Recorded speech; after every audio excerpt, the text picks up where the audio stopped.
Okay, ji, Assalamu alaikum everyone, and welcome to lecture 8 of our current affairs crash course.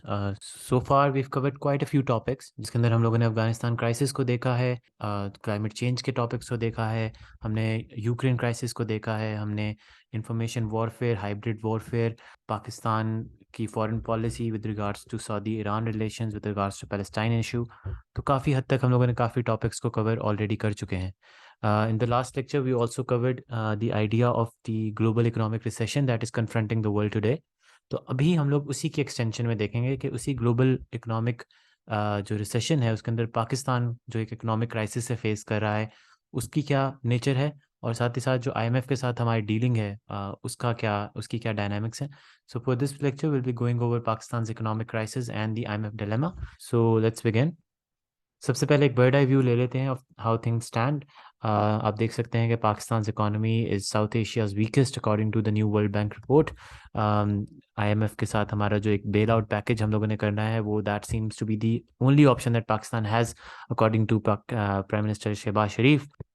As I already told you guys in the WhatsApp group के इस particular lecture के लिए एक आपको preceding lecture सुनना बहुत ज़रूरी था, विच वाज रिलेटेड टू इस पाकिस्तान द नेक्स्ट श्रीलंका, जिसके अंदर हम लोगों ने पाकिस्तान की इकोनॉमिक जो सिचुएशन है उसको देखा हुआ है डिटेल में। उसके ऊपर काफ़ी स्टेटिस्टिक्स आपको मिलेंगी। साथ ही साथ हम लोगों ने उस इकोनॉमिक क्राइसिस की कॉजेज़ को देखा है और कुछ सोल्यूशंस देखे हैं कि किस तरह से उस क्राइसिस को ओवरकम किया जा सकता है। So that is very important to actually understand the Pakistani economic crisis, और उसी के ऊपर हम लोग बिल्डअप करेंगे इस लेक्चर के अंदर। So we do have an understanding that Pakistan is currently facing an economic crisis. इसके ऊपर एक कोटेशन मैं आपके साथ शेयर करता चलूँ, वो मलीहा लोधी की है कि Pakistan and IMF have had a history of dependence without any real cure for its woes. तो इस पर्टिकुलर लेक्चर के अंदर क्योंकि will be seeing Pakistan relationship with IMF, Pakistan की एक हिस्ट्री रही है of dependence with the IMF, लेकिन उस हिस्ट्री ऑफ डिपेंडेंस ने कभी भी पाकिस्तान के जो इकोनॉमिक वोज हैं उनको ख़त्म नहीं किया। यू कैन से कि Pakistan remains one amongst one of the most long standing clients of the IMF. पुराना एक पाकिस्तान का ताल्लुक है आईएमएफ के साथ, और इसका रीज़न एक यही रहा है कि पाकिस्तान की एक तो unpredictable nature of Pakistan economy और एक हैवी डिपेंडेंस ऑन इम्पोर्ट्स की वजह से पाकिस्तान कभी भी सस्टेनेबल इकोनॉमी बन नहीं सका, और इसी वजह से IMF has given loan to Pakistan on 22 occasions. और साथ ही साथ इसका जो एक आईएमएफ का स्टेटेड ऑब्जेक्टिव रहा है of helping Pakistan become a more prosperous country with a sustainable economy, वो अभी तक डिस्पाइट द फैक्ट कि हम लोग 22 ओकेजन्स पे उससे लोन ले चुके हैं, वो एक जो ऑब्जेक्टिव है वो अभी तक अचीव नहीं हो पाया। So we do have a history of dependence with the IMF. तो अगर हम लोग अभी अपने करंट सिनेरियो में देखें तो Pakistan again requires IMF to help it escape eventual default. उसी उसी कॉन्टेक्स्ट में हम लोग देखेंगे कि क्या फैक्टर्स हैं which is actually necessitating Pakistan के वो आईएमएफ के साथ दोबारा डील करे, क्योंकि हमने पीछे कोटेशंस में देखा कि प्राइम मिनिस्टर शहबाज शरीफ का भी ये कहना था कि we have no other option than to approach the IMF. और वो क्या क्या वजूहत हैं कि हमारे पास कोई और ऑप्शन नहीं है। वो वजूहत हैं कि हमारे पास सबसे पहले तो इनसफिशेंट फॉरेन एक्सचेंज रिजर्व्स हैं। अभी जनवरी 2023 के अकॉर्डिंग जो स्टेट बैंक ऑफ पाकिस्तान के फॉरेन एक्सचेंज रिजर्व्स हैं they stand at mayor $4.6 billion. साथ ही साथ हमारी नेगेटिव बैलेंस ऑफ पेमेंट है, जिसके अंदर आप जो डेट दे रहे हैं और जो आपकी इंपोर्ट्स हैं उसकी वैल्यू आपकी फॉरेन डायरेक्ट इन्वेस्टमेंट, एक्सपोर्ट और रेमिटेंसेस से ज़्यादा है। साथ ही साथ इंपोर्ट्स हैं वो हम लोग इंपोर्ट बिल अपना पे नहीं कर पा रहे, जिसके अंदर हम लोग ऑयल की इंपोर्ट नहीं कर पा रहे, मशीनरी की इंपोर्ट नहीं कर पा रहे, फूड कमोडिटीज़ की इंपोर्ट नहीं कर पा रहे। अभी आपने रिसेंटली देखा होगा काफ़ी ज़्यादा प्रोटेस्ट हुआ है बाय दी इंडस्ट्रियल सेक्टर और इम्पोर्ट सेक्टर के एलसीज नहीं खोल रहा है स्टेट बैंक, और उसका मेजर रीज़न यही है कि हमारे पास इम्पोर्ट के लिए पैसे ही नहीं हैं। ठीक है, ये मजबूरियां हैं पाकिस्तान के जिस वजह से इसको आईएमएफ से दोबारा डील करना पड़ रहा है, दोबारा आईएमएफ के पास जाना पड़ रहा है। इसकी जो कॉनोटेशन है with the IMF deal it's always almost negative. ठीक है, और हमें इसी वजह से आईएमएफ के पास जब भी पाकिस्तान जाता है तो इतना प्रोटेस्ट होता है, क्योंकि इसके काफ़ी फॉल आउट्स होते हैं अगर आप आईएमएफ के साथ डील कर रहे हो। सबसे मेजर फॉल आउट तो होता है कि आपकी करेंसी की डिवैल्यूएशन होती है, जिसकी वजह से इन्फ्लेशन होती है।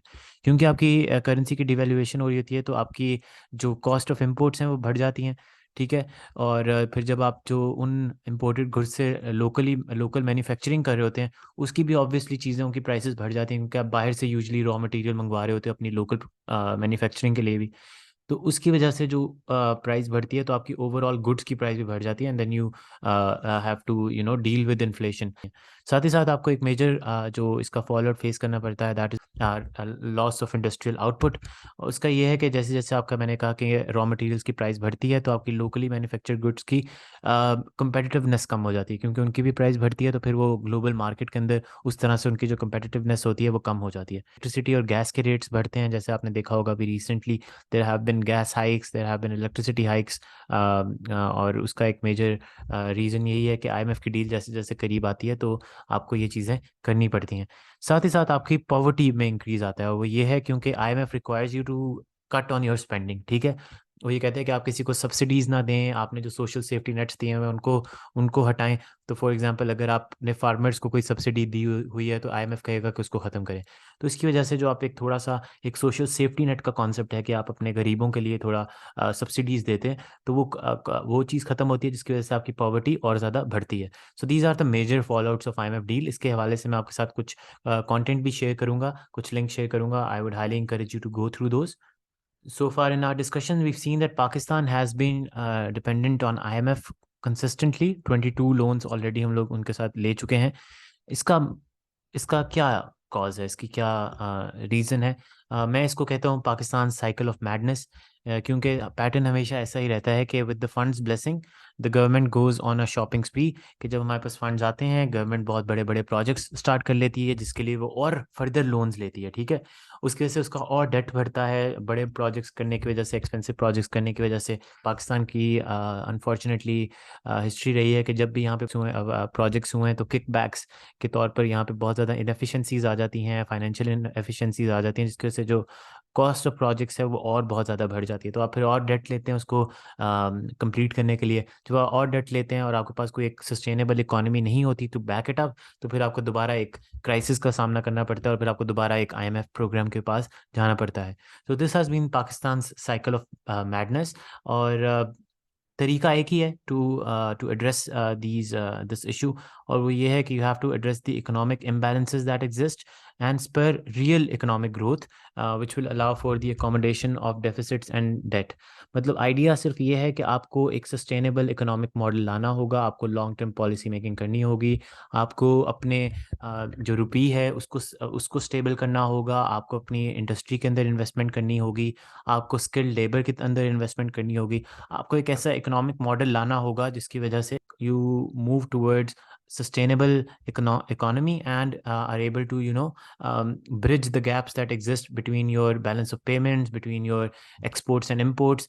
तो जब तक एक आप इंपोर्ट से एक्सपोर्ट ओरिएंटेड इकोनॉमी नहीं बनेंगे, जब तक आप एक इंडस्ट्रियल इकोनॉमी नहीं बनेंगे, तब तक आपका इकोनॉमी इसी तरह से अनस्टेबल रहेगी और इसी तरह से फिर आपको बार बार आईएमएफ के जैसे धक्के खाने पड़ेंगे।